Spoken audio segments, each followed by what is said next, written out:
Tao po! Tao po! Hoy pare, naligaw ka yata. May hinahanap kasi ako. Baka lang nakita ninyo. Ano bang hinahanap mo't dito mo naisipang pumunta? Ay, nawawala kasi yung alaga naming aso. Kung nawawala yung aso mo, mali ka ng lugar na pinuntahan. Hindi to dog pound. Ikaw naman, mukhang seryoso nagtatanong yung tao eh. Pero wala talaga rito yung aso mo, parang Fernan. Napaka-espesyal naman ang asong yun para sa'yo, Fernan. Sinisipingan mo rin ba yun gaya ng misis mo? Bastos ka. Matagal na akong bastos, pero baka magulat ka kapag may iba ka pang nalaman tungkol sa akin. O baka mas tamang sabihin tungkol sa ginagawa namin. Bakit? Ano ginawa nyo, ha? May kinalaman ba kayo sa pagkawala ng aso namin? Paano kung iiyak ka ba't magluluksa? Putya pare, aso lang yun. Asong kalye. Papalitan ko na lang ng pag-aalaga ng aso sa palengke para hindi sumama ang loob mo. Kung ganun, inaamin mo nga na may kinalaman kayo sa pagkawala ni Maldito? Aba, ayos ah. May pangalan pa yung aso. Mukhang mahal na mahal nyo nga talaga yung asong yun ah. Pero sayang, hindi na yun makakakahol sa mga tiyan namin eh. Akalain mo yun, Mulong. Masarap pala ang asong alagang-alaga ng amo. Manamis-namis yung karne. Parang gusto ko pang umulit eh. Balikan kaya natin yung isa pa nilang alaga. O mas maganda kung pati yung dalaga ni Fernan ay matikman din natin. Mga hayop kayo! Taon 2011, Cotabato. Nung dalaga pa lamang si Kamya ay isa siya sa mga ligawin sa kanilang lugar. Maganda, matangkad at bumagay rin sa kanya ang pagkamorena ng kanyang balat. Ngunit sa likod ng kagandahang yun, nagkukubli ang taglay niyang karunungan sa paggamit ng itim na kapangyarihan. Kung tutuusin, kaya niyang paibigin ang sinumang lalaki na kanyang matitipuhan, gamit ang kanyang kaalaman sa panggagayuma. Marami namang nanliligaw sa kanya, ngunit isa sa mga yon ay wala siyang natitipuhan. Dahil ang lalaking itinitibok ng kanyang puso ay may asawa na nung mga panahon na yon. Walang iba kundi si Fernan. Pangingisda ang hanap buhay ng lalaki dahil ang pamilya niya ay nagmamay-ari ng isang malaking fishing boat. Ginamitan siya ng gayuma ni Kamya kaya nagkaroon sila ng lihim na relasyon. Hanggang sa nagdalang tao na ang babae. Dahil wala pa ring alam ang asawa ni Fernan tungkol sa kanilang relasyon, naging isang malaking problema sa lalaki ang pagbubuntis ni Kamya. Ngunit handa raw yun na akuin ang bata bilang anak, kaya lamang hindi pa rin sila maaaring magsama. Hanggang sa magdesisyon si Fernan na sila ay maghiwalay, oras na maipanganak niya ang batang nasa kanyang sinapupunan. Hindi siya pumayag dahil mahal na mahal niya ang lalaki. Ngunit wala na siyang nagawa pa dahil buo na ang desisyon noon. Mas malaki raw ang magiging problema nila kapag ipinilit pa niya na sila ay magsama.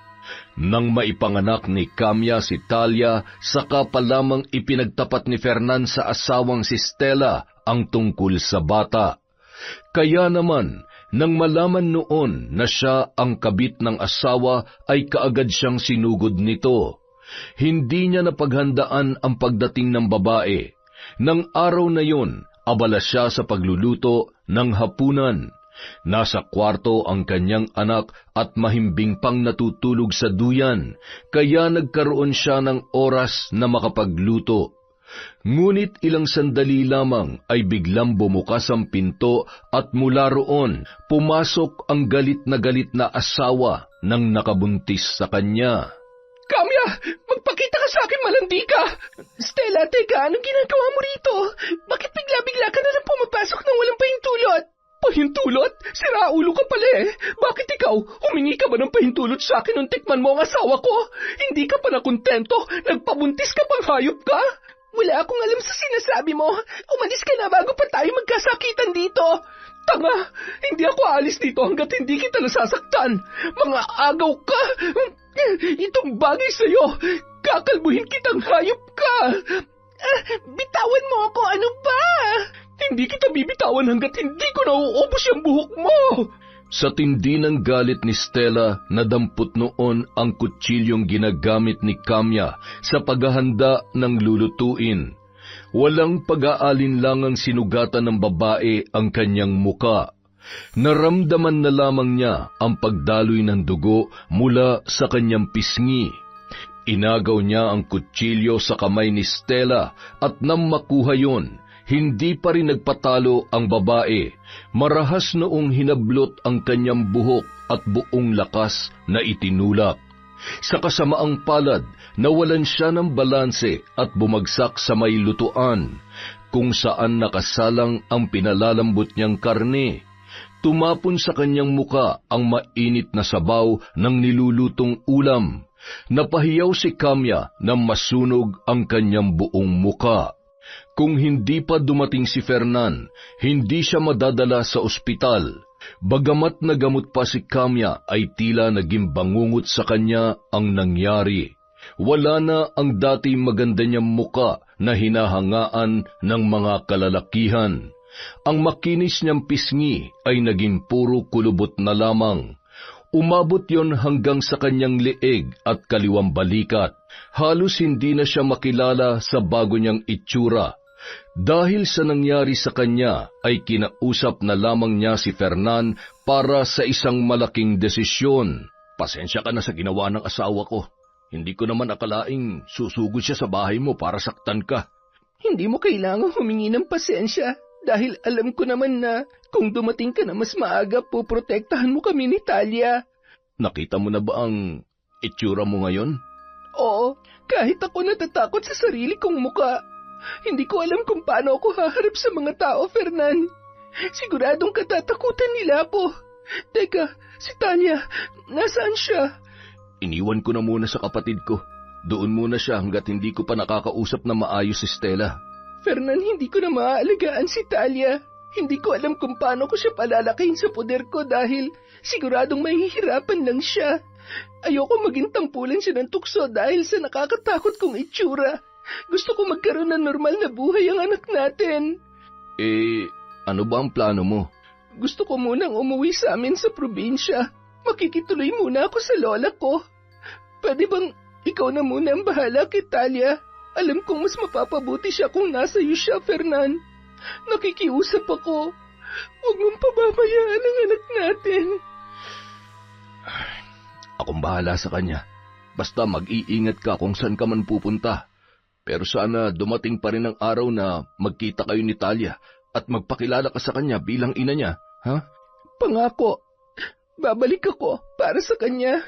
Yun na ang naging huling pag-uusap ni Kamya at Fernan. Tinapos niya na ang relasyon sa lalaki at humingi na rin ng tawad. Ipinaabot na rin lang niya ang paghingi ng tawad sa asawa ni Fernan na si Stella. Matapos makabawi ng lakas, bumiyahe na siya patungong probinsya kung saan siya noon inalagaan ng kanyang lola na si Amira.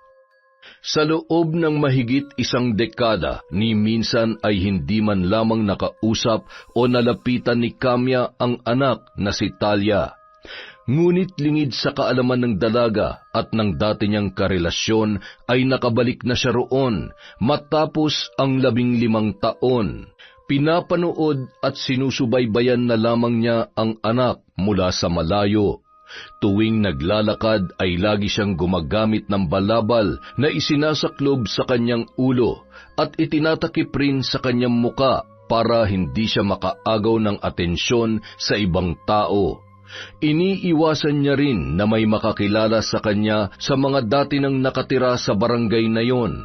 Marami rin kasi ang nakakaalam na nasunog ang buo niyang muka kaya posibleng maalala siya ng mga tao na minsan ring naging malapit sa kanya. Gamit ang perang naipon at ibinigay ng yumaong lola, bumili siya ng bahay at lupa sa lugar na yon. Maliit lamang ang bahay, ngunit malawak naman ang mapagtataniman niya sa paligid. Malayo yon sa mga kabahayan sa barangay, kaya ligtas siya sa panghusga ng mga taong nakatira doon. Kaya lamang, Minsan ay may mga naggagawi rin sa parteng yun, ngunit tuwing may nakakakita sa kanya ay kaagad siyang tumatakbo papalayo na animoy nakakita ng nakakakilabot na nilalang. Nang umagang yun, nagplano siyang pumunta sa bayan para mamalengke ng kanyang mga kakailanganin. Gaya ng nakasanayan, gumamit siya ng itim na balabal na pangkubli sa kanyang ulo at buong muka. Tanging mga mata niya lamang ang nakalabas. Nakasuot din siya ng blusa na may mahabang manggas at paldang lampas sa tuhod ang haba. Pumara siya ng tricycle, ngunit pagsakay niya, may pasahero ng naunang sumakay doon. Nanlaki ang kanyang mga mata nang makilala kung sino yon. Pabayan ka rin ba, iha? Opo, Manang. Bakit po kayo natawa? Wala. Natuwa lang ako nang tawagin mo akong Manang. Pasensya ka na, iha. Ayos lang po. Saan po kayo banda nakatira dito sa barangay? Nako, malayo ang bahay ko. Malapit na sa may ilog. Ganoon po ba? Pero wala po ba kayong anak na pwedeng sumama sa inyo papuntang bayan? Sa edad niyo pong yan, dapat may kasakasama na kayo para hindi kayo mabubuhat ng mabigat. Naku, ayos lang naman ako, iha. Kayang-kaya ko pa magbuhat, tsaka konti lang din naman ang bibilhin ko sa palengke. Ikaw ba? Inutusan ka ba ng mama mo para mamalengke? Nakisuyo lang po sa akin si Tita Stella. Tita? Tita po ang tawag ko sa kanya kasi asawa po siya ng papa ko pero hindi po siyang nanay ko. Ganoon ba? Nasaan ang nanay mo? Wala na ba siya? Sabi po ni Papa, may nangyari daw po sa nanay ko kaya bigla po siyang nawala. Pero hindi naman daw po niya intensyon na iwan ako kay Papa. Kailangan niya lang daw pong gawin yon para hindi ako mapahamak. Basta, komplikado po ang sitwasyon nila kaya ganoon. Hindi ka ba galit sa nanay mo? Medyo nagtatampo po ako dahil hindi man lang niya po ako hinintay na lumaki para nakilala ko sana siya. Pero sa totoo lang po, hindi ko maintindihan kung bakit hindi ko kayang magalit sa kanya. Talaga? Napakabuti mo namang anak. Pwede ba kitang mayakap? Bakit po? May namimiss po ba kayo dahil sa naikwento ko sa inyo? Oo, namiss ko ang anak kong hindi ko makasama ngayon dahil komplikado rin ang sitwasyon namin. Kaedad mo lang din siya, iha. Talaga po? Kung ganon, kailangan ko rin po pala kayong mayakap. Iisipin ko na lang na kayo po ang nanay ko para medyo mabawasan naman po ang pangungulila ko sa kanya. Tila gumaan ang pakiramdam ni Kamya matapos makausap at mayakap ang anak na matagal na panahon niyang hindi nakasama. Sa maikling sandaling yun, naibsan ang kanyang pangungulila kay Talia. Masaya rin siya na lumaking magalang at may mabuting puso ang dalaga kahit nasa puder yon ni Stella na siyang dahilan ng kanyang pagtatago. Samantala, hindi naman maipaliwanag ni Talia ang naramdaman matapos niyang makausap ang babaeng nakasakay sa tricycle kani-kanina lamang. May pakiramdam siya na tila ayaw niya nang mapalayo roon at gusto niya yung makasama pa ng mas matagal. Masyadong magaan ang loob niya sa ginang kahit na yun pa lamang ang unang beses na sila ay nagkakilala. Matapos mamalengke, dumiretso na pauwi ang dalaga.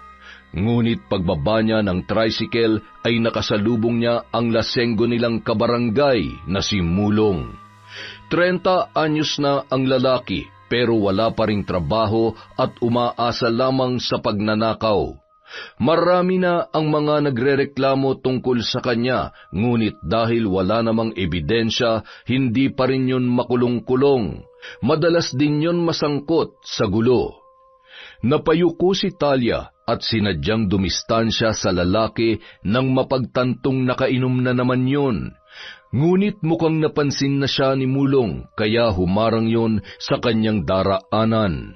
Miss, huwag kang matakot. Hindi ako masamang tao. Gusto ko lang magpakilala. Pasensya na po pero nagmamadali po ako.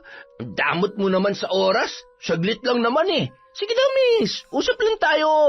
Pasensya na po talaga pero kailangan ko na pong umuwi. Hinihintay na ako ng tatay ko. Akong bahala sa tatay mo. Basta pagbigyan mo lang ako. Huwag naman po kayong ganyan, oh. Nakakaabala na po kayo eh. Ang arte mo naman, saglit lang. Hoy, Mulong! Anak ko yan! Huwag mo siyang pilitin kung ayaw niya sumama sa'yo. Fernan, ikaw pala. Hindi ko alam na may anak ka palang dalaga. Baka pwedeng ipakilala mo ako sa kanya. Tigilan mong anak ko. Hindi ko yan pinapaligawan.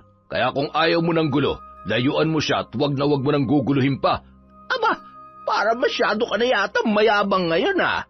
Pero sige, kung yan ang gusto mo, sa'yo na yung anak mo, iuwi mo na. Pero ito lang masasabi ko, Premper na, hindi lang ako nagkaka-interes sa kanya. Kaya kung ako sa'yo, iingatan ko ang ganyang kagandang anak. Natakot si Talia sa sinabing yun ni Mulong, kaya agad siyang sumama sa kanyang ama papauwi. Mabuti na lamang, nakauwi na yon mula sa pinuntahan kaya naabutan siya sa daan. Kung nagkataon, hindi niya alam kung paano tatakasan si Mulong. Kung ano kasi ang magustuhan ng lalaki ay hindi nun titigilan hanggat hindi niya nakukuha. Mag-iingat ka sa lalaking yon. Hanggat kaya mo siyang iwasan, gawin mo anak. Hindi sa lahat ng pagkakataon ay mababantayan kita. Palagi lang po siyang pakalat-kalat sa kalye, kaya parang napaka-imposible po na maiwasan ko siya.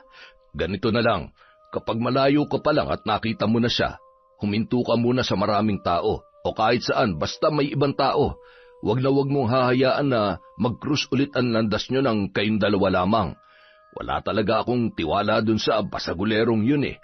Opo, gagawin ko po lahat ng bili ninyo. Promise po yan. Akin na yung dala mo. Ako na magbibitbit. Ay, siya nga pala pa. May kukwento nga po pala ako sa inyo. May babae po kasi akong nakasakay kanina. May takip po ng balabal ang ulo niya kaya hindi ko gaanong nakita ang mukha niya pero nagkakwentuhan po kami. Nakakatuwa nga po kasi ang gaan-gaan po ng loob ko sa kanya. Talaga? Naitanong mo man lang ba kung anong pangalan niya? Hindi nga po pero taga rito lang din po siya sa barangay natin. Malayo raw ang bahay niya kasi dun pa raw po siya sa may papuntang ilog nakatira. Ganun ba? Sayang naman at hindi mo man lamang nalaman ang pangalan niya. Pero kung taga rito lang siya, malaki ang posibilidad na magkita pa ulit kayong dalawa. Ngunit mula nung araw na yon, hindi na muli pang nagkita sina Kamya at Talia. Bagamat nangungulila para sa kanyang anak, batid niyang hindi makakabuti ang pagiging malapit nila sa isa't isa. Nang hapong yon, abala si Kamya sa pagwawalis ng mga tuyong dahon sa kanilang bakuran. Sa pagkakataong yon, hindi na siya nagtakip pa ng muka dahil wala namang ibang tao roon. Ilang sandali pa, nagulat na lamang si Kamya nang tumama ang isang may kalakihang bato sa kanyang braso. Nabitawan niya ang hawak na walis at napangiwi nang maramdaman ang pagkirot ng tinamaan ng bato. Nang mag-angat siya ng tingin, saka lamang niya napansin ang isang lalaki na sa tansya niya ay nasa 20 anyos pa lamang. Hawak nun sa kabilang kamay ang isa pang bato na handa na namang ipukul sa kanya. Hoy, bakit ka namamato, ha? Nakakasakit ka na. Wala akong pakialam kahit masaktan ka. Mukha ka namang aswang eh. Aswang! Aswang! Umalis ka na kung ayaw mong pagpirapirasuhin ko yung katawan mo. Sinasabi ko na nga ba aswang ka talaga. Humanda ka, babalikan kita rito. Hindi dapat binubuhay ang mga salot na kagaya mo. Nang makaalis ang lalaki, napangisi na lamang si Kamya. Itinigil niya ang pagwawalis at ginamot ang kanyang sugat. Gustuhin man niyang turuan ng leksyon ang dayong gumawa noon, ay mas pinili na lamang niya na magpasensya.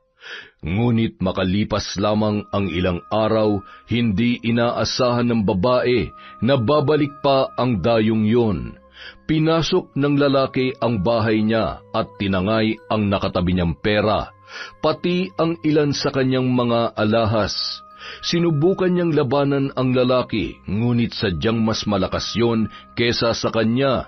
Nakatakas at iniwan siya na sugatan at nanghihina dahil sa pambubugbog ng naturang lalaki. Kinuha mo na ang lahat pero hindi ka pa rin nakontento. Hindi ko na to palalampasin. Nang tumira si Kamya sa kanyang lola, bago yun pumanaw, mayroon yung iniwan at itinuro sa kanya. Bukod sa pagpapaanak, ay tinuruan din siya sa paggamit ng itim na kapangyarihan. Walang ibang nakakaalam ng tungkol doon kundi silang dalawa lamang. Dahil wala nang ibang mapagpapasahan ng itim na libro at ng karunungang taglay ni Amira. Ilang sandali pa, kinuha niya ang mga gamit na nakasuksok sa ilalim ng kanyang kama. Puro alikabok na ang mga yun dahil matagal-tagal din niyang hindi nagamit. Tiningnan niya ang orasan at maya-maya napasulyap siya sa labas ng bahay. Tamang-tama lamang dahil malapit na ang pagdilim ng buong paligid. Sinimulan niya sa pagsindi ng mga kandila. Kinuha niya ang may kalakihang itim na plato at saka iginuhit doon ang isang simbolo gamit ang kanyang daliri na pinatakan ng langis na may orasyon. Maya-maya pa, lumabas ang usok mula sa nabuong simbolo. Binuksan niya ang itim na libro at nakapikit na dinama ang mga letra na nakasulat doon. Hindi niya na yon kailangan pang tingnan dahil nung inaaral pa lamang niya ang mga salita na nakasaad sa libro, ay nakabisa niya na ang lahat ng yon. Samantala, nang araw ding yon ay abala sa pagpapalakad ng aso ang mag-amang sina Fernan at Talia. Hawak ng dalaga ang tali ng paborito niyang aso na si Maldito. At ang kanyang ama naman ay hawak ang pinakamatanda nilang alaga. Pareho silang mahilig sa aso at ang dalawang yon ay napulot lamang nila sa kalsada. Iniuwi nila ang mga yon para alagaan at itinuring na rin na parang tunay na miyembro ng kanilang pamilya. Ang laki-laki na talaga ni Maldito, pa. Parang kailan lang, tuta pa siya na mapulot natin sa palengke. Mukhang malalakihan pa nga niya tong si Kulot eh. Medyo may pagkabansot kasi yan si Kulot. Parang tinipid sa laki. Nak, sandali. Bakit po? Si Bacchus ba yun? Ah, siya nga po, pa. Mukhang lasing na naman. Pagyawang-gewang na naman maglakad eh. Parang hindi lang basta lasing eh. Mukhang masama yata ang pakiramdam, anak. Nako, hayaan nyo na siya, pa. Baka kapag pinagmalasakitan nyo yan, imbis na magpasalamat, saktan pa kayo. Alam nyo naman kapag kabarkada ni Mulong. Ha? Naku, natumba na nga. Teka anak, hawakan mo muna tong si Kulot. Umuwi na kayo. Pupuntahan ko lang yan si Bacchus. Hindi na napigilan ni Talia ang ama nang lapitan noon si Bacchus na nakabulagta sa mabatong kalsada. Gustuhin man niyang makiusisa sa nangyayari sa lalaki ay hindi maaari dahil kailangan niya nang iuwi ang kanilang mga alaga. Hinintay na lamang niyang makauwi si Fernan. Dinala raw noon si Bacchus sa barangay hall para matulungang madala sa ospital. Hindi na raw sumama ang kanyang ama dahil may mga kakilala naman ang lalaki na nagtatrabaho sa barangay hall. Nakarating naman sa magkapatid na Mulong at Mio ang nangyari sa malapit nilang kaibigan na si Bacchus. Nang malamang nasa ospital yun ay kaagad nilang pinuntahan. Ngunit nang abutan nila ang kaibigan doon ay hindi na yon makausap. Puno ng bukol ang katawan ni Bacchus. Namumutla rin yon at nanunuyo ang balat na medyo nagkakaamoy na ng mga sandaling yon. Bakit kaya nagkaganyan si Bacchus? Masigla naman siya nung huling kita natin sa kanya. Baka may dinaramdam na talaga siya, kaya hindi nakasama sa atin kahapon. Pero nung isang araw lang, magkakasama naman tayo, di ba? Bakit ganyan na kaagad ang itsura niya? Buhay pa siya pero para na siya naagnas na bangkay. Sigurado may gumanaw sa kanya, kaya siya nagkakaganyan. Tingnan mo, kuya, ang daming sugat ng katawan niya. Baka mamaya, binugbog na yan eh. Hindi eh. Tingnan mo ang bukol niya. Parang dyan nanggagaling yung mga sugat. Pero grabe ang amoy. Napakalansa. Parang punong-puno na ng nana ang loob ng katawan niya eh. Nakakadiri man tingnan at amuyin pero tropa pa rin natin siya, kuya. Alam ko, kaya alamin natin kung ano nga ba talagang nangyari sa kanya. Teka, balita ko si Fernando ang nagdala sa kanya sa barangay hall Di kaya may kinalaman yung taong yun? Bad trip yung palagi sa atin eh. Lalo na sa akin dahil hinaharang ko sa daan yung anak niyang dalaga. Kahit noon pa mayabang na talagang Fernan na yun eh. Mukhang kailangan na nating bawasan ang kayabangan niya. Kuya, ano ba naiisip mo? May kinalaman man siya o wala sa nangyari kay Bacchus, tuturuan pa rin natin siya ng leksyon para matuto siyang kumilala ng tunay na malakas dito sa lugar na to. Ano nga bang plano mo, kuya? Parang trip ko yung alaga nilang aso eh. Ano mo ba, nakita ko pa si Fernan noon nakaraan, hinahalikan ba naman yung alaga nila? Parang sira ulo.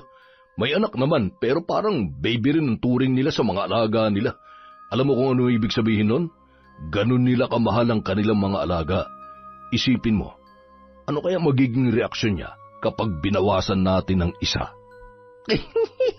Gusto ko yan naiisip mo, kuya. Sakto, wala pa tayong pulutan bukas. Mataba yung alaga nilang aso kaya sobra pa sa pulutan yun. Pang ilang araw din nating uulamin yun. Kailan ba natin gagawin yan, kuya? Mamayang gabi, kapag mahimbing na ang tulog nila. Teka, paano kung mag-ingay yung mga yun at magising si Fernan? Siguradong yari tayo nun. Madali lang ang solusyon dyan. May pampatulog ako sa bahay. Hindi ka naman masyadong handa sa mga pinaplano mo, kuya, no? Teka, saan naman galing yun?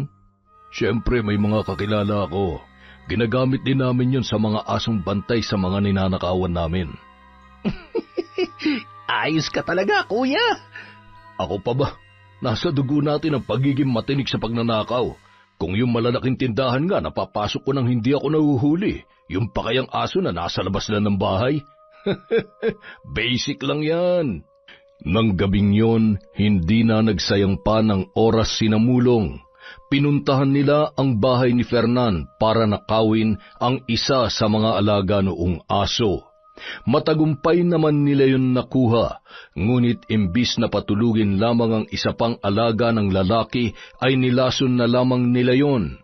Pinili nila ang asong si Maldito na mas malusog at mas maganda ang pangangatawan. Pagkarating sa kanilang bahay, agad na nagpakulo ng tubig si Mulong para katayin ang ninakaw na aso.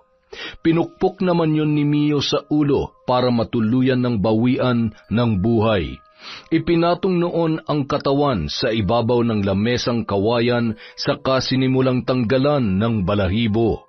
Kahindik-hindik ang ginawa nila sa inosenteng alaga ni Talia noong gabing yon. Matapos isalang sa kawa ang mga tinadtad na karne, ang ilang bahagi ng katawan ng aso ay itinapon na lang nila sa likod bahay. Sa isip-isip ni Mio, wala namang makakakilala sa kinatay nilang aso kung ibabase lang sa kulay ng balahibo dahil pangkaraniwang asong kalye lamang ang kanilang ninakaw. Tingnan ko lang kung hindi mabaliw ang Fernan na yun sa ginawa natin. Pati na rin ang maarte niyang anak. Wisit talaga yung Talia na yun. Kada mo kung sino, masyadong suplada. Hayaan mo na yun. Marami pa namang ibang babae dyan. Sabihin mo lang sa akin kung sino, ako mismo magdadala sa'yo. Nako, wag na kuya. Baka pag-inita na naman tayo ng mga bida-bida rito. Pero mo, kapag gigil na talaga ako at hindi ko na kayang pigilan, sasabihan naman kita. Basta yung pang-inom natin sagot mo palagi yan.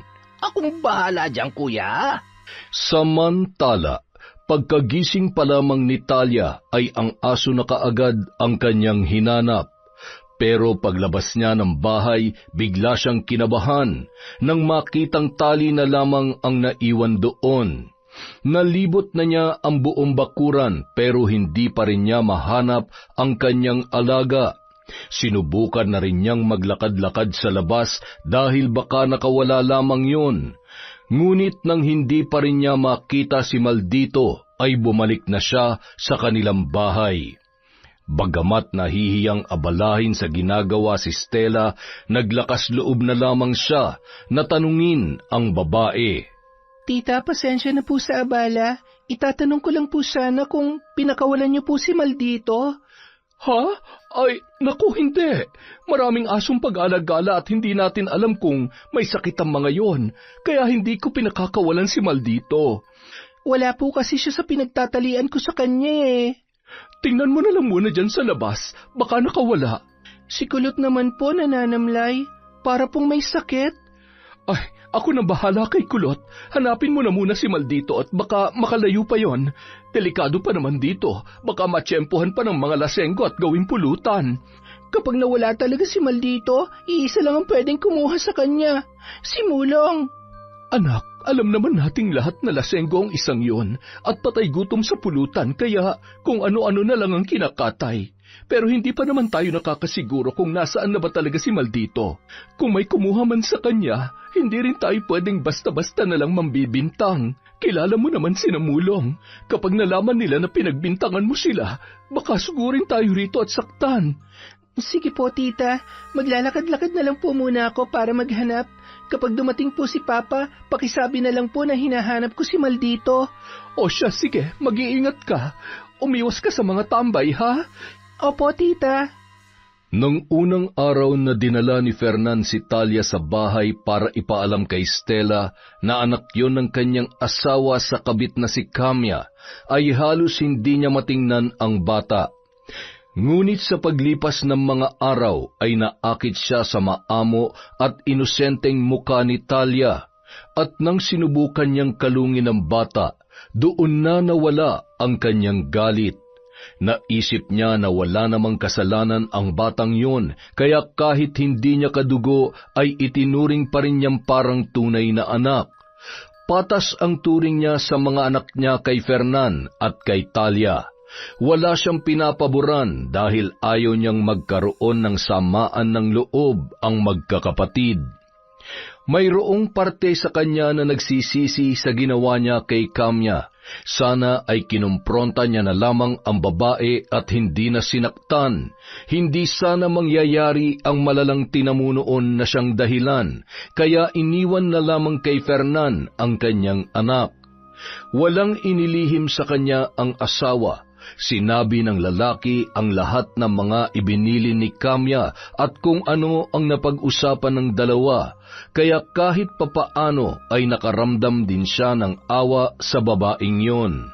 At nang magdalaga si Talia ay mas lalo niya yung natutunang mahalin, kahit may ibang taong nagsasabi na masyado siyang martir dahil kinupkup pa niya ang anak ng kabit ng kanyang asawa. Hindi na lamang niya pinapansin ang mga yon dahil mas mahalaga sa kanya na buo ang kanyang pamilya. Itinigil ni Stella ang ginagawa para puntahan ang isa pa nilang alaga. Paglabas niya ng bahay, naabutan niya ang asong hinang-hinana at nakahiga na lamang sa sahig na ginawa nila para higaan noon. Anong nangyari dyan kay Kulot? May sakit ba siya? Parang may sakit nga. Kanina pa raw to nananamlay, sabi ni Talia. Teka, nasaan si Talia? Inilakad ba niya si Maldito? Yun na nga ang problema. Lumabas siya para hanapin ang asong yon dahil nakawala sa pagkakatali. Paglabas niya kanina, hindi niya na nakita. Mabuti pa sundan mo yung anak mo at baka kung saan mapunta yon. Pinagbibintangan pa naman niya si Mulong. Ano? Ay, ang batang yun talaga, oo. Mapapahamak lang siya sa mga lasenggong yon. O siya, susundan ko na muna si Talia. Pauuwiin ko agad pag nakita ko. Tapos ako na lamang ang maghahanap kay Maldito. Mabuti pa nga, kapag hindi pa naging maayos to si Kulot maya-maya, dalhin na natin sa veterinaryo. Oy, sige, susundan ko na muna si Talia. Kapag nauna siyang umuwi, huwag mo nang paalisin ang bahay, ha? Oo, sasabihin ko sa kanya. Habang naglalakad, nakasalubong ni Fernan si Talia na bigong mahanap ang kanyang alaga. Pinauwi na lamang niya ang anak para siya na ang magpatuloy sa paghahanap.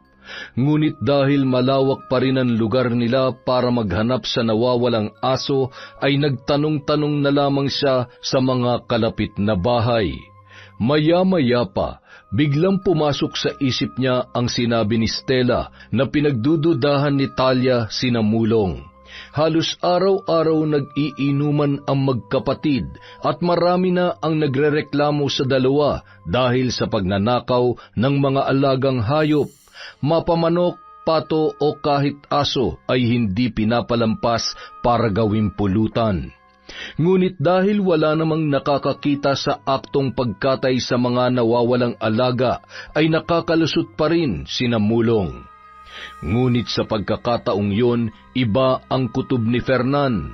Hindi naman basta-bastang alaga lamang ang nawala sa kanila dahil masyadong mahalaga yun para sa mga anak niya, lalong-lalo na kay Talia.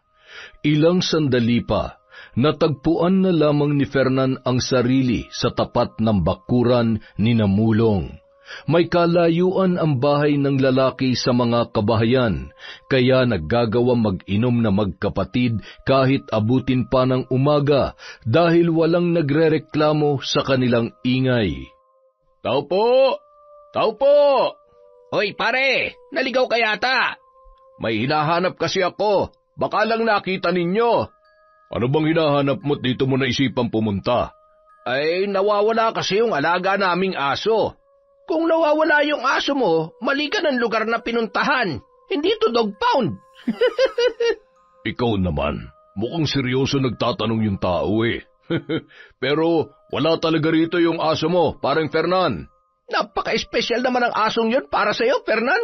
Sinisipingan mo rin ba yun gaya ng misis mo? Bastos ka. Matagal na akong bastos, pero baka magulat ka kapag may iba ka pang nalaman tungkol sa akin. O baka mas tamang sabihin, tungkol sa ginagawa namin. Bakit? Ano ginawa nyo, ha? May kinalaman ba kayo sa pagkawala ng aso namin? Paano kung iiyak ka ba't magluluksa? Putya pare, aso lang yun. Asong kalye. Papalitan ko na lang ng pag-aalaga ng aso sa palengke para hindi sumama ang loob mo. Kung ganun, inaamin mo nga na may kinalaman kayo sa pagkawala ni Maldito? Aba, ayos ah. May pangalan pa yung aso.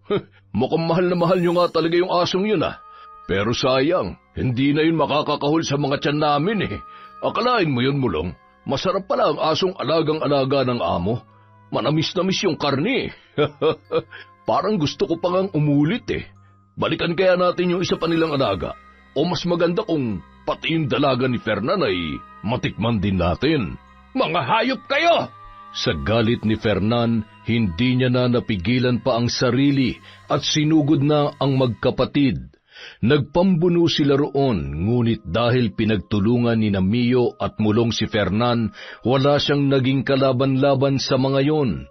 Bumulagta na lamang siya sa lupa na puno ng pasa ang muka. Hindi pa nakontento si Mulong, kinuha nun ang gulok na ginamit sa pagtadtad sa karne ng aso at walang alinlangang itinarak sa tiyan ni Fernan. Sinundan pa yon ng pagtaga sa iba't ibang parte ng katawan. Hindi tumigil si Mulong hanggang sa tuluyan ng malagutan ng hininga si Fernan. Nang kumalat na ang dilim sa buong paligid, hindi na napigilan ni Natalia at Stella na mag-alala para sa kanilang padre de pamilya na noon ay hindi pa rin nakakauwi. Naghintay sila hanggang hating gabi. Ngunit sumapit na lamang ang umaga ay hindi pa rin nakakauwi si Fernan. Doon na tuluyang nabahala si Stella. Pumunta sa barangay hall ang ginang para magpatulong sa paghahanap sa nawawalang asawa. Ngunit lumipas na ang ilang araw ay wala pa ring nangyayari. Kung saan-saan na sila naghanap pero hindi pa rin nila makita si Fernan. Halos mamanhid na ang mga paa ni Talia sa paglalakad matapos magtanong-tanong sa kabilang barangay. Noong siya ay pauwi na, hindi niya na nagawa pang pumara ng masasakyang tricycle dahil halos mawala na siya sa kanyang sarili sa labis na pag-aalala para sa kanyang ama. Dumagdag pa ang pagluluksa niya sa alaga nilang aso na namatay matapos ang ilang araw na hindi pagkain at pagsusuka. Hinala nila ay nilason yon ng araw na nakawin ang aso niyang si Maldito. Sa pagkatulala, hindi niya na nakilala ang babaeng nakasalubong nung mga sandaling yon. Naku, pasensya na po kayo. Hindi po kasi ako nakatingin sa dinaraanan ko. Ayos lang, Iha. Nakayuko na kasi ako mula nung matanaw ko may makakasalubong ako. Kaya lang, hindi ko napansin na malapit ka na pala. Pasensya ka na rin. Teka, parang pamilyar po kayo sa akin. Tama, kayo nga po yung nakasakay ko sa tricycle. Ang tagal ko po kayong hindi nakita. Naaalala mo pa pala ko. Pero matanong ko lang, bakit naglalakad ka rito na mag-isa? Walang kabahay-bahay rito, Iha. Delikado para sa dalagang katulad mo. May hinahanap po kasi ako. Ilang araw nang nawawala ang tatay ko. Una, yung alaga ko pong aso. Tapos, nung tumulong na si Papa sa paghahanap, siya naman po yung nawala. Sobrang nag-aalala na po ako sa kanya, kaya tulala na lamang po ako kanina. Ilang araw na nga bang nawawala ang tatay mo? Mag-iisang linggo na po eh. Sigurado ba kayo na wala siyang ibang pinuntahan? Opo, saka uuwi naman siya pagkatapos niya maghanap. Nakasalubong ko nga lang po siya habang naghahanap ako eh. Nung pinauwi niya ako, siya na lang daw mag-isa maghahanap. Sana pala sinamahan ko na lamang siya. Miss na miss ko na po si Papa. Ay teka, mukhang pagod ka na sa kakalakad. Namumula na rin ang mga paa mo. Mabuti pa'y sumama ka na muna sa bahay ko. Malapit lamang yun dito. Gagamutin ko yung mga paa mo, tsaka mas mabuting kumain ka na muna. Hindi maunawaan ni Talia kung bakit naramdaman na naman niya ang kakaibang gaan ng kalooban sa babaeng yun. Bagamat di pa niya lubusang kilala, ay sumama na siya sa ginang na may kalayuan din sa may kalsada ang bahay. Kayo lang po bang mag-isa nakatira dito sa bahay ninyo? Oo. Kung kasama niyo lang po sana yung anak niyo, hindi na po kayo mag-iisa dito. Pasensya ka na, pero pwede bang wag na lang muna natin pag-usapan ang tungkol sa kanya? Mahal na mahal ko kasi ang anak ko, kaya tuwing napag-uusapan siya, lalong bumibigat ang pakiramdam ko. Baka matakot ka lalo sa itsura ko kapag nakita mo akong umiiyak. Bakit naman po ako matatakot sa inyo? Dahil sa kulubot kong muka. Hindi naman po kayo nakakatakot eh. Sobrang gaan nga po ng loob ko sa inyo. Talaga? Opo, kaya hindi nyo na kailangan takpan ng mukha nyo kapag ako po ang kaharap nyo. Okay lang po sa akin. Salamat.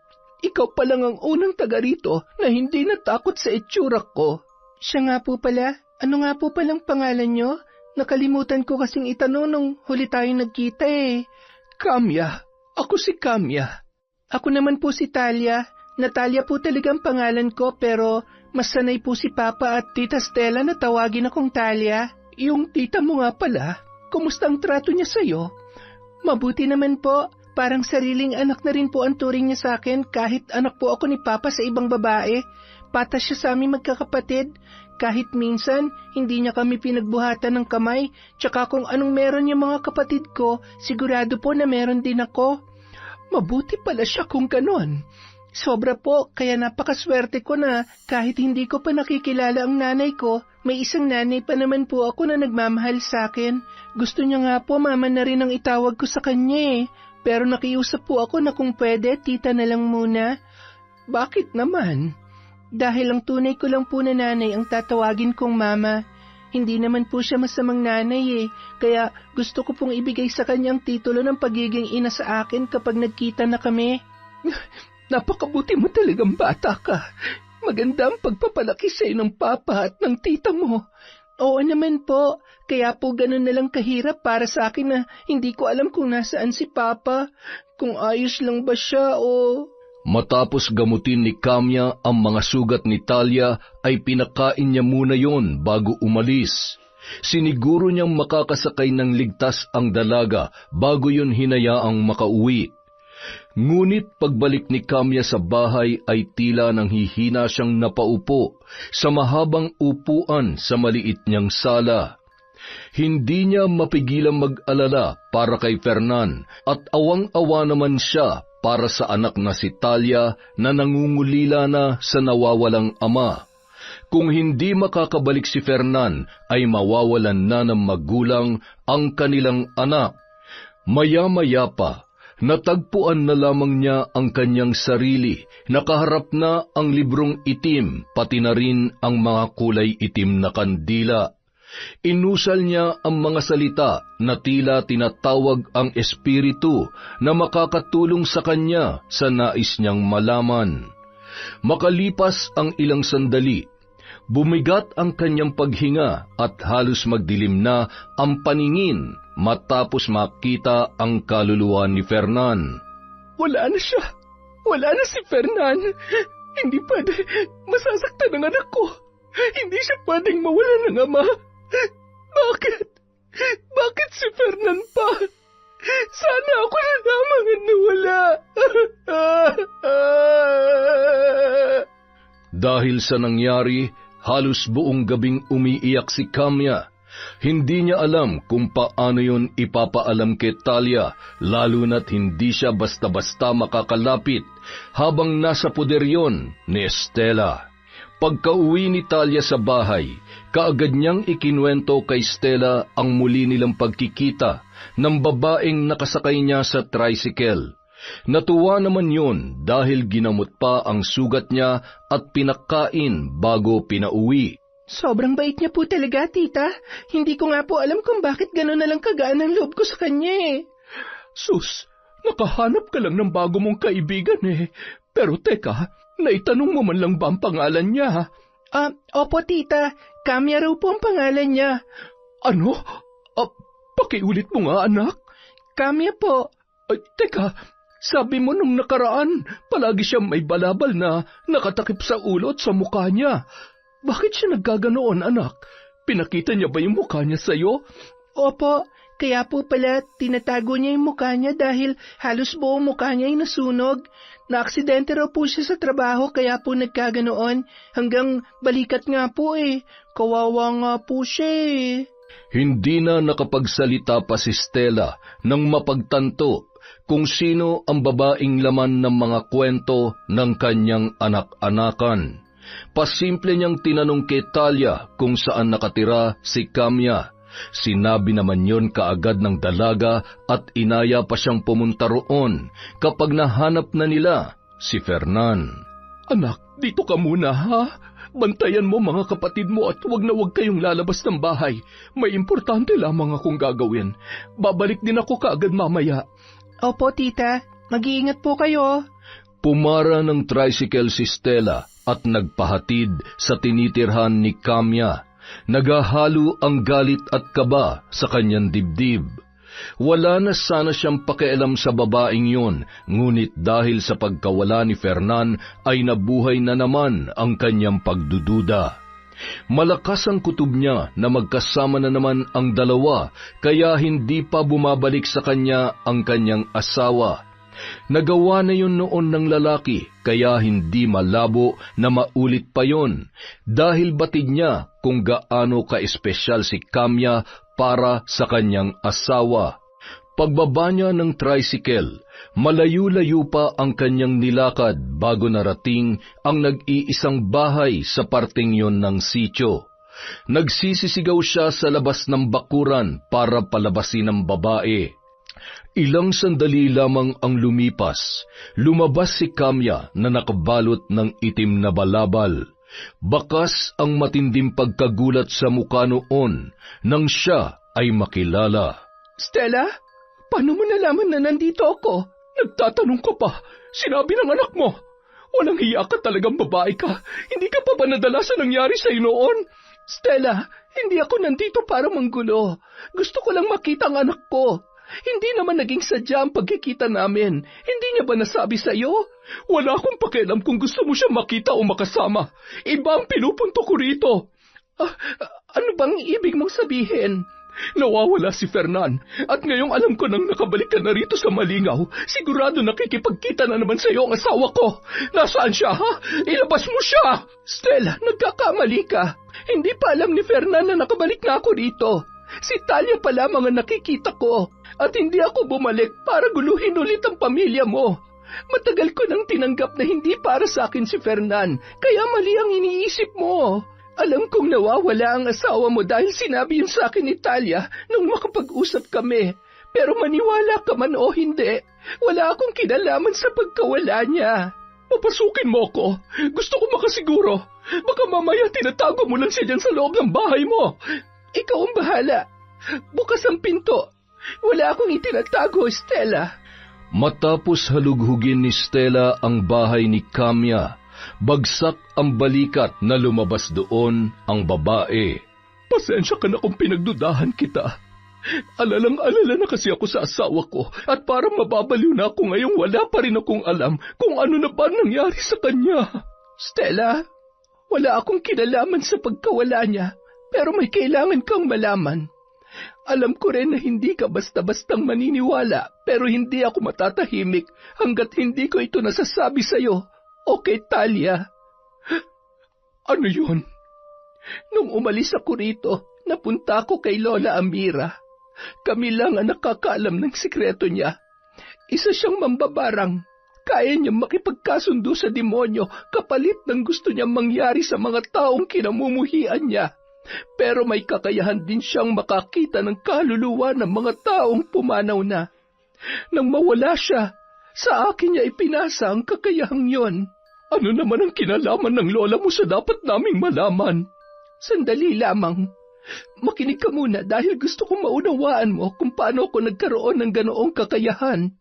Kagabi, alalang-alala rin ako para kay Fernan dahil ayoko mawala ng ama ang anak ko. Siya na lang ang meron si Talia dahil hindi ko pa magawa makalapit sa kanya. Kinutuban ako nang sabihin sa akin ng anak ko na matagal-tagal nang nawawala ang tatay niya at gusto ko malaman kung buhay pa ba si Fernan o hindi. Sinubukan kong tawagin ang kanyang kaluluwa. Kung buhay pa siya, wala akong dapat na makita. Pero Stella, nakita ko si Fernan. Nakita ko ang kanyang kaluluwa. Hindi. Hindi totoo yung sinasabi mo. Bakit naman ako maniniwala sa'yo? Hindi kita pinipilit na maniwala, Stella. Pero kailangan mong malaman ang aking nakita. Hindi ako naniniwala sa'yo. Hanggat hindi ko nakikita ang katawan ni Fernan, para sa akin, buhay pa ang asawa ko. Umuwing luhaan si Kamya, ngunit nagpasya siyang itago yon sa kanyang mga anak, lalong-lalo na kay Talia. Hindi niya binanggit sa dalaga ang naging pagkikita at pag-uusap nila ni Kamya, gayon din ang sinabi ng babae sa kanya. Wala siyang balak na sukuan ang paghahanap sa asawa niya, kaya pinili na lamang niya na hindi maniwala. Samantala, nagpatuloy pa rin sa paghahanap si Talia ng mga sumunod na araw. Tulad ni Stella, wala siyang balak sukuan ang paghahanap sa kanyang ama. Nag-post na rin siya sa social media sa pagbabaka sakali na mapapabilis yun, ngunit wala pa ring nangyari.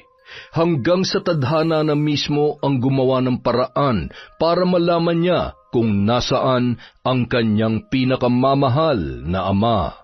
5:00 ng hapon, pauwi na si Talia matapos gawin ang inutos sa kanya ni Stella. Paliko na sana siya nang biglang makarinig ng tawanan. Napakunot ang kanyang noo dahil pamilyar sa kanya ang boses na yun. Dali-dali siyang nagtago sa likod ng may kalakihang puno nang lumakas ang tawanan. Bahagya siyang sumilip para makumpirma kung sino yon. Ilang sandali pa, nakita niya si Mulong na kasama ang kapatid nitong si Mio. Nagtatawanan ang dalawa habang bitbit ang isang plastik na naglalaman ng nakaboteng alak.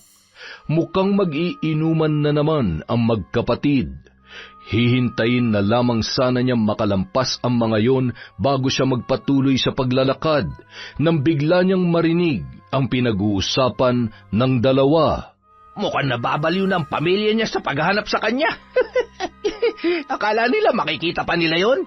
Kung alam lang nila na tayo may kagagawa ng pagkawala ng alaga nila, tsaka anong mayabang na yon, ay nako. Hindi nila alam inuuod na yung hinahanap nila. Yung isa naman, naitaay ko na. Kaagad na napaisip si Talia tungkol sa pinag-uusapan ng magkapatid. Dala ng kuryosidad ay nagpasya siyang sundan na lamang ang dalawa para makasiguro. Ngunit hindi na siya nagtangkapang sundan ang mga yon sa harap ng bahay dahil mahahalata na siya ng dalawa. Umikot siya sa bandang likod ng bahay kaya lamang ay may bakod na kawayan doon kaya hindi siya basta-basta makakapasok. Kailangan ko malaman kung anong tinutukoy nila kanina. Sigurado nandito lang yun sa likod ng bahay nila.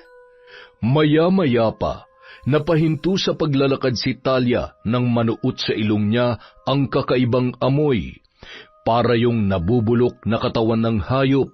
Sinundan niya kung saan yun nagmumula. Habang papalapit ng papalapit, ay palakas rin ng palakas ang kabog ng kanyang dibdib. Nang babaybayin niya na ang bakod, ay natuntun niya ang sirang parte noon. Dahil may kaliitan ng siwang ng nasirang bakod, kinailangan pa niyang kalasin ang ilang piraso ng kawayan para tuluyan ng makapasok sa bakuran. Nakahinga siya ng maluwag nang makalusot sa naturang bakod. Puno ng mga sirang gamit at kung ano-anong basura kaya hindi niya agad natukoy kung saan nagmumula ang nabubulok na amoy. Ilang sandali pa, natigilan siya nang makita ang isang pamilyar na gamit. Teka, pitaka to ni Papa ah. Lalong lumakas ang pagkabog ng kanyang dibdib nang mapagtanto na sa ama niya nga ang wallet na yon. Nanginginig niya yung binuksan. Wala nang ibang laman ng pitaka maliban sa lisensya at ilang mga resibo. Sa muling paghakbang, napatingin siya sa tinatapakan nang mapansin ang itinabong lupa roon. Nagpalinga-linga siya sa paligid para maghanap ng gagamiting panghukay. Hanggang sa mahagip ng kanyang paningin ang isang pala. Dali-dali niyang hinukay ang parteng tinabunan ng lupa para malaman niya kung ano ang naroon. Pero sa isip-isip niya, lihim siyang nananalangin na sana'y mali ang kanyang kutob. Makalipas ang ilang sandali, unti-unting tumambad sa kanya ang pamilyar na kulay ng damit. Nabitawan niya ang pala na makita kung ano ang kanyang nahukay. Walang iba kundi ang katawan ng kanyang ama, na ilang araw na niyang hinahanap. Naikuyom niya ang kanyang kamao at nagtangis ang mga ngipin dala ng matinding galit. Pinatay nila ang tatay ko. Magbabayad sila. Dahil sa matinding emosyon ni Talia, hindi na siya nakapag-isip pa. Sinugod niya sina Mulong at Mio na noon ay nagsisimula pa lamang uminom. Hinampas niya ng pala si Mulong, nawalan yun ng balanse mula sa pagkakaupo at bumagsak sa lupa. Anak ng teteng, ano ang problema mo? Pinatay niyo ang tatay ko. Pinatay niyo siya. Mga hayop kayo. Hoy, magdaan-daan ka nga sa pambibintang mo. Wala kang pruweba. Anong wala, ha? Nakita ng dalawang mata ko ang katawan ni Papa na ibinaon niyo lang sa likod bahay. Kuya, akala ko ba nalinis mo? Ano to? Nalintikan na. Ipapakulong ko kayo. Sisiguruhin ko mabubulok kayo sa bilangguan. Mga demonyo! Dahil sa sinabing yon ni Talia, naalarma ang magkapatid. Nang makita nilang paalis na ang dalaga, ay mabilis yung hinablot ni Mio sa braso. Saan ka pupunta, ha? Akala mo ba makakaalis ka pa dito? Walang makukulong sa amin, tanga! Isiksik mo yan sa kokote mo! Kuya, wag mo naman masyadong sindakin. Sayang ang ganda niya, no? Oo nga, no? Ito na palang pagkakataong hinihintay mo, tol. Palay na mismo lumapit sa manok. Bitiwan mo ako! Ano pa? Ngayon pa? Miss, alam mo naman ang ginawa mo, hindi ba? Pumasok ka ng walang pahintulot. Kung akong tatay mo, didisiplinahin kita. Kaso wala na siya eh. Inuuod na.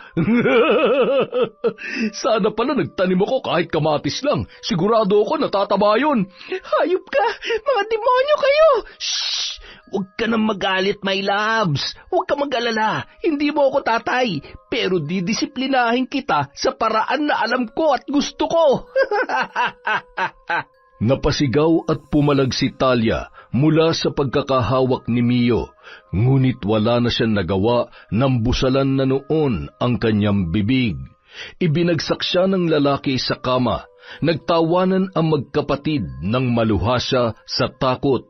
Sa pagkakataong yun, pinagsisihan niya na nagpadala siya sa kanyang emosyon. Nang hubaran siya ni Mulong, tuluyan na siyang nawalan ng pag-asa. Wala na siyang kawala sa magkapatid. Sa tindi ng takot na nararamdaman, nawalan ng ulirat si Talia habang pinagsasamantalahan ng magkapatid na sina Mio at Mulong.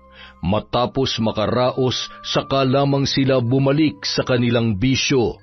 Dahil sa pagdiriwang, nawala na sa isip ng dalawa ang dalagang iniwan nila sa silid na wala pa ring malay ng mga sandaling yun. Makalipas ang ilang oras, nagising na si Talia. Nagnilid ang mga luha niya nang mapagtanto na hindi pa nagginip ang pangyayaring yun. Dama niya ang pananakit ng kanyang katawan dahil sa ginawa ng magkapatid. Bagamat nanghihina ay pinilit niyang tumayo para kunin ang mga damit na punit-punit na dahil sa karahasan ng dalawang lalaki na bumaboy sa kanya. Bawat galaw ay napapangiwi siya dahil sa sakit na nararamdaman. Mabuti na lamang, lasing na ang mga yon, kaya nakahanap siya ng pagkakataon para tumakas sa kanilang lugar. Ngunit nang akmang lulusot na siya sa dinaanang siwang sa bakod, nahablot ni Mio ang kanyang buhok. "Saan ka pupunta, ha? Hindi pa kami tapos sa'yo." Pakawalan mo ako! Hayop ka! Buong lakas na sinipa ng dalaga ang lasing na lalaki. Nang mabitawan noon ang kanyang braso, ay dali-dali na siyang lumusot sa bakod. Kahit paika-ika, sinikap niyang makatakbo para makalayo doon. Saka pa lamang siya nabuhayan nang makarating sa mga kabahayan. Pagpasok niya sa kanilang bakuran, doon lamang siya nakahinga ng maluwag. Napaluhod siya habang humahagulhol. Naghalo na ang pawis at luha habang nakasubsob ang muka sa lupa. Dali-dali namang lumabas ng bahay si Stella nang marinig ang kanyang pag-iyak. "Diyos ko, Talia, ano nangyari sa'yo? Bakit ganyan ang itsura mo? Punit-punit ang damit mo at may mga sugat ka pa. Na paano ka bang bata ka?" Tita! Sina Mulong at Mio po! Sila bang gumawa nito sa'yo? Ano nangyari, anak? Sabihin mo sa akin dahil mamamatay ako sa pag-aalala sa'yo. Pinagsamantalahan po nila ako. Halos mawala ng ulirat si Stella nang marinig yon mula kay Talia. Nagawa niyang ikwento ang lahat na nangyari kahit hirap na hirap siya. Dama niya ang matinding pandidiri sa sarili at ang takot para sa kahayupang ginawa sa kanya ng magkapatid na manginginom. Galit na galit naman si Stella sa nangyari at sa nalaman tungkol sa kinahinatnan ni Fernan. Nang gabi ring yun, nagtungo sila sa barangay hall para i-report ang nangyari at pagkuway sinamahan sila sa istasyon ng mga pulis para sa pagdakip kina Mulong at Mio sa panggagahasa kay Talia at sa pagpatay kay Fernan. Sa kasamaang palad, nagawa ng makatakas na magkapatid matapos ipaalam ni Mio ang pagkabigong pigilan sa pagtakas si Talia. Hinalughog nila ang bahay ng dalawa. Nakita roon ang ilan sa mga gamit ni Fernan, kabilang na ang relo at singsing na suot nung araw na mawala yon. Nahanap na rin ang katawan ng lalaki sa likod mismo ng bahay kung saan yon huling nakita ni Talia. Nagluksa ang buong pamilya sa pagkawala ni Fernan. Naging abala sila sa ilang araw na burol hanggang sa pagpapalibing sa labi ng lalaki. Matapos yun, pinauwi na muna ni Stella ang kapatid na nasa ibang probinsya para magkaroon sila ng kasama sa bahay. Kaya lamang, maramot pa rin sa kanila ang hustisya dahil hindi pa rin nahuhuli ang magkapatid. Ngunit may ibang paraan na naisip si Stella para makuha ang hustisya para sa asawa at sa anak-anakan niya na parehong naging biktima ng magkapatid na Mio at Mulong. Stella, anong nangyari? Kamya, kailangan ko ang tulong mo. Kailangan ka ng anak mo. Ito na ang tamang panahon para magpakaina ka sa kanya. Bakit? May nangyari ba sa anak ko? Oo, pinagsamantalaan si Talia. At hanggang ngayon, hindi pa rin nahuhuli ang mga hayop na yon. Binaboy nila ang anak natin, Kamya. Mga hayop sila. Sinong gumawa nun kay Talia? Sina Mulong at Mio. Pero nagtatago na sila ngayon, kaya hindi sila mahanap ng mga pulis. Kamya, naniniwala na ako sa iyo. Tama ka na wala na nga ang asawa ko. Pinatay si Fernan ng mga hayop na yon. Hindi pa sila nakontento, dinamay pa nila si Talia. Pagbabayaran nila ang ginawa nila sa anak ko. Hindi ko palalampasin ang kahayupan nila. Hindi na sila dapat pang mabuhay sa mundong ito. Alam kong may kakayahan ka na parusahan sila. Pakiusap, gawin mo yon para kina Talia at Fernan. Alam kong kahit hindi mo aminin, may pagmamahal ka pa rin sa asawa ko. Pero hindi itong panahon para pagselosan kita. Wala na si Fernan at kailangan ka ni Talia. Kamya, ipapakilala na kita sa kanya bilang nanay niya. Kailangan na niyang malaman ng totoo. Hindi na sila nag-aksaya pa ng panahon. Gulat na gulat si Talia nang dalhin ni Stella sa bahay si Kamya. Ngunit ang mas ikinagulat ng dalaga ay nang ipakilala yon ng inainahan niya bilang kanyang tunay na ina. Ipinaliwanag sa kanya ng dalawa kung bakit kinakailangang lumayo sa kanya ni Kamya. Dahil hindi naman siya nagtanim ng galit para roon, ay tinanggap niya yon ng buong puso. Napuno ng emosyon ang bahay na yun dahil sa pagpasok ni Kamya sa buhay ng pinakamamahal niyang anak. Pasensya ka na talaga, anak, kung ngayon lamang ako nagpakilala sa iyo. Pero ilang taon na akong nandito. Ilang taon na kitang sinusubaybayan. Nandun ako ng graduation mo, pati recognition. Kaya lang, hindi naman kita pwedeng lapitan dahil baka pagtawanan ka ng mga kaklase mo. Hindi ka nila pagtatawanan, Ma. Kung nakilala lang sana kita na mas maaga, ipagmamalaki kita sa kanila. Kapag nangyari yon, hindi ka na nila magagawang pagtawanan. Salamat, anak, dahil hindi ka nagtanim ng galit sa akin, kahit na napakalaki ng pagkukulang ko sa'yo. Huwag mo na pong isipin yon, Ma. Ang mahalaga, nandito ka na at nakilala na kita bilang mama ko. Siya nga po pala, kukunin niyo na po ba ako kay Tita Stella? Hindi, anak. Alam kong masaya ka at mas maayos ang buhay mo kapag nasa poder ka niya. Pero sisiguruhin ko na lagi tayong magkakasama. Susuportahan kita at hindi na ako mawawala pa ulit, anak ko. Salamat po, Ma.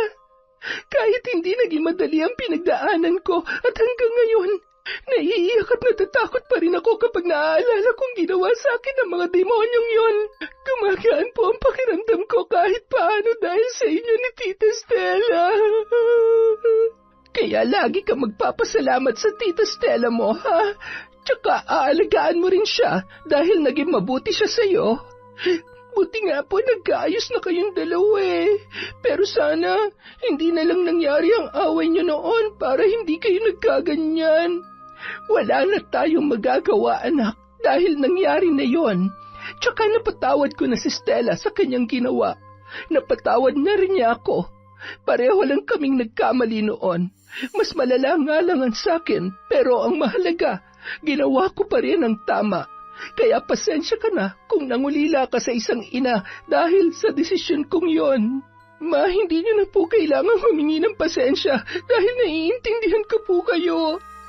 Masaya na po ako ngayon na palagi na tayo magkakasama. Ngayon ko lang po naiintindihan kung bakit gano'n na lang kagaan ang loob ko sa inyo. Yun pala, kayo po pala ang tunay kong ina. At naramdaman ko rin yun sa'yo. Kung pwede nga lang na hindi na kita pauwiin nung araw na yon, ginawa ko na. Pero ayoko nang dagdagan pa ang hirap na pinagdadaanan ng Tita Stella mo.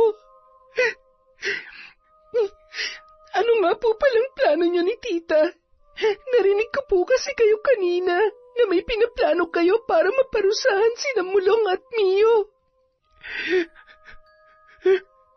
Huwag mo nang isipin yon, anak. Kami na lang ang bahala doon. Ang gusto namin ay maging payapa ng isip mo.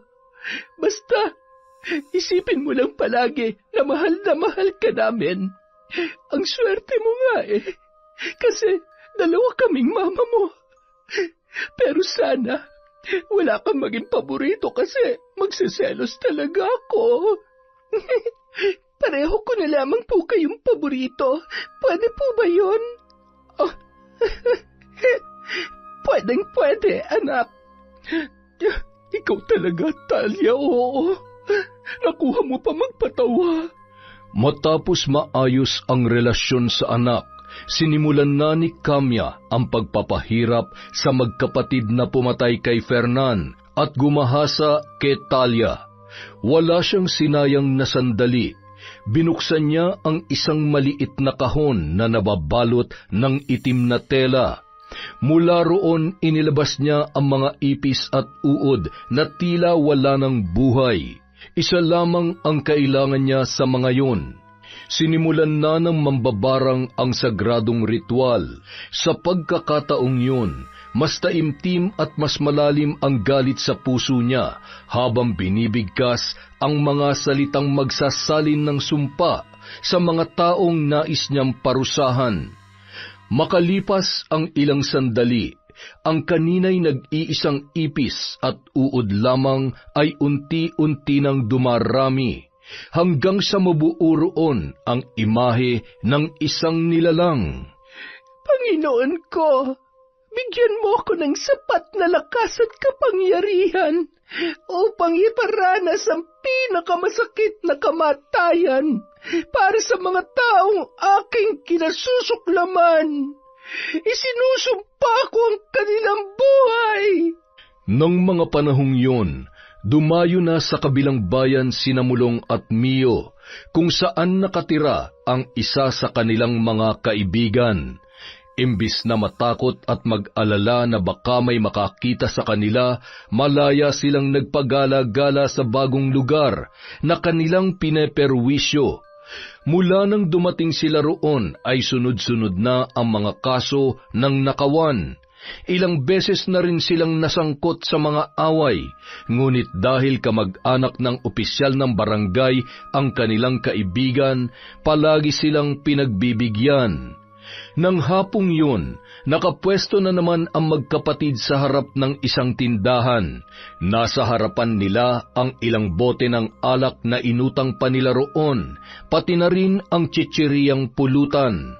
Hindi ka pa ba nagsasawa sa lasa ng chichiriyang to? Nakakaumay na Kailan ba tayo makakapagsisigulit? Siyempre, kapag nakapagnakaw ka na ng pupulutanin natin, kuya. May alam ako, pero ikaw na ang bahalang dumiskarte. Sus, baka mamaya aso na naman yan, ha? Alam mo naman ang inabot natin nung huling beses tayong namulutan ng karning aso. Ikaw napakahina talaga ng loob mo. Hindi na mauulit yon, basta gagalingan mo lang. Para saan pa yung talent mo sa pagnanakaw, kuya? Yan, diyan ka magaling sa pang-uto. Pero sige, hahanap ako. Mga iyo, pasensya na sa abala. Gusto ko lang sanang ibigay itong sobra sa niluto kong ulam. Mas masarap itong pulutan kesa dyan sa mga chichirya ninyo. Akalain mo nga naman, grasya na mismo lumalapit. Uy, Manang, salamat sa ulitin. Mukhang masarap yan Abay, masarap talaga. Napangisi na lamang noon si Kamya matapos matagumpay na maibigay ang hinanda niyang putahe. Walang kaalam-alam ang lasinggerong magkapatid na yun na ang huling inom nila ng alak at yun na rin ang huling beses na makakatikim sila ng masarap na pulutan. Pagpatak ng 10:00 ng gabi, Sinabihan na sinamulong ng may-ari ng tindahan na kailangan na nilang magsara. Pinapauwi na ang dalawa, ngunit hindi pa rin natinag ang mga yon. Ilang sandali pa, bigla na lamang naisuka ni Mio ang tinunggang alak. Si Mulong naman ay namimilipit na habang sapo ang kanyang tiyan. Sunod-sunod ang naging pagduwal ng magkapatid. Dahil sa sama ng pakiramdam ay napilitan na silang umalis sa harap ng tindahan. Pinilit nila maglakad kahit pagewang-gewang sa kalsada hanggang sa pareho na silang nabuwal. Suka pa rin ng suka ang dalawa nung mga oras na yun. Nang sulyapan ni Mio ang kasama ay tila biglang nawala ang kanyang kalasingan. Ha? Mulong, may lumalabas sa bibig mo. Napasigaw ang magkapatid nang gumapang sa buong katawan nila ang mga uod at ipis na mula sa bibig ni Mulong. Pinagkakagat ng mga ipis ang kanilang buong katawan. Walang pinalampas ang mga yon. Ang mga uod walang kahirap-hirap na pumasok sa kanilang ilong, tainga maging sa kanilang mga mata. Unti-unting dumilim ang paningin ng magkapatid at halos gumapang na lamang sa kanilang dinaraanan. Dahil masyadong madilim sa parting yun ng lugar at nasakto pang huminto sila sa may palikong daan, hindi sila napansin ng driver ng dump truck. Blind spot ang parting yun. Huli na para magpreno ang driver na nagmamaneho ng truck na puno ng mga tipak-tipak na bato na hinakot mula sa gumuhong parte ng bundok na naroroon. Dahil sa aksidenteng nangyari, nagkalasug-lasug ang katawan ni Mulong at Mio matapos masagasaan ng dump truck. Halos wala na silang pagkakakilanlan nang matagpuan ng mga taga-barangay na nilapitan ng driver para humingi ng tulong. Ngunit nakaagaw pansin din sa mga tao ang uod at mga ipis na nagkukumpulan sa katawan ng magkapatid. Kumalat ang usap-usapan na patay na ang dalawa bago pa man masagasaan ng truck. Bagamat karumal-dumal ang sinapit, hindi kinaawaan ng mga taga roon si Mulong dahil sa perwisyong ginagawa nila sa mga residente. Ang sabi pa ng iba, karma daw yon para sa naturang magkapatid. May balita na tungkol kina Mulong at Mio. Wala na sila at karumal-dumal na naging pagkamatay nilang dalawa. Nararapat lamang yun sa kanila. Kung tutuusin, kulang pa ang kamatayan nila para pagbayaran ng ginawa nila kina Fernan at Talia. Maswerte sila dahil kamatayan lamang ang pinakahuli nilang kinahantungan na kaya kong ibigay. Pero kung kakayanin ko pang dalhin ang mga kaluluwa nila sa impyerno, hindi ako magdadalawang isip na gawin yon. Para sa akin, hindi rin sapat ang pagkamatay nila. Pero sa ngayon, masaya ako dahil kahit sa ganoong paraan, nabigyan ng hustisya ang nangyari sa dalawang tao na sobrang minahal natin. Salamat, Kamya. Salamat dahil bumalik ka. Ako ang dapat na magpasalamat sa iyo. Dahil kahit napakalaki na naging kasalanan ko, hindi mo pinabayaan ang aking anak. Napakabuti mong tao, kaya kulang pa ang salitang salamat para sa lahat ng nagawa mo. Pamilya ko si Talia. At ngayong nagkaayos na tayo at pareho rin naman tayong nagmamahal para sa kanya, pamilya na rin kita, Kamya. Napaluhan na lamang si Kamya sa sinabing yon ni Stella. Hindi niya akalain na mapapatawad pa siya ng babaeng minsan naging biktima ng kabaliwan niya sa pag-ibig. Ngunit dahil pinili niyang tanggapin ang pagkakamali at gawin pa rin ang tama, ay nagkaroon pa siya ng isang pagkakataon para maging maayos ang lahat. Ang maging parte ng pamilyang nagmahal at bumuo sa pagkatao ng kanyang anak ang isa sa pinakamagandang nangyari sa kanyang buhay. At hindi niya yun ipagpapalit sa kahit na ano paman. Bagamat nakatira pa rin sa magkaibang bahay, hindi yun naging hadlang para mas madalas na magkasama sina Kamya at Talia. Makalipas ang ilang araw mula nung mabalitaan nila ang nangyari kina Mulong at Mio, Dinalaw naman nila ang puntod ni Fernan. Habang nag-aalay ng panalangin sina Stella at Talia, napalingon naman si Kamya nang maramdaman ang kakaibang presensya ng mga sandaling yun. Napaluha siya nang mapalingon, tumambad sa kanya ang kaluluwa ni Fernan. Nakangiti ang lalaki na wari panatag na ang kalooban sa nangyari. Kasabay ng pag-ihip ng malamig na hangin, nawala na ang imahe na biglang nagpakita sa kanya. Ibinalik niya ang tingin sa puntod ng lalaki at bahagyang lumapit para yakapin ang kanilang anak. Nang maramdaman yon ni Talia ay agad na inabot ang kamay niya para ibigay ang isang puting kandila. Napangiti siya dahil yun pa lamang ang unang beses na humawak siya ng puting kandila mula nung ipasa sa kanya ang kakayahan ng kanyang lola. Sinindihan yon ni Talia gamit ang hawak na kandila para sabay nilang itirik sa ibabaw ng puntod. Pinanood nila ang apoy sa kandila na nagsasayaw sa hangin na parabang gustong iparating sa kanila na payapa na ang kaluluwa ni Fernan. Mula ng mga sandaling yon, wala nang mahihiling pa si Kamya. Panatag na rin ang kanyang kalooban at handa na siya sa bagong yugto ng kanyang buhay, sa piling ng kanyang bagong pamilya. Yon! Di ko nasasabihin. Ang ganda na naman ng kwento natin. Paano ba yan? May utang akong shout-out. Heto na po, dahil merong naniningil ng utang. Simulan natin kay May Megs. Kay Desiree de los Santos, hi po kay Ruby at 41 at SG. Hello din po kay Mine Rola, kay Celestina Sigua, kay Rosemary Casonete. Hello po kay Chris Alcantara. Shout out kay Angel Ann Ojerio, kay Marian Laborte, kay Dong San. Hi po kay Gualberto Emanuel Amarillas.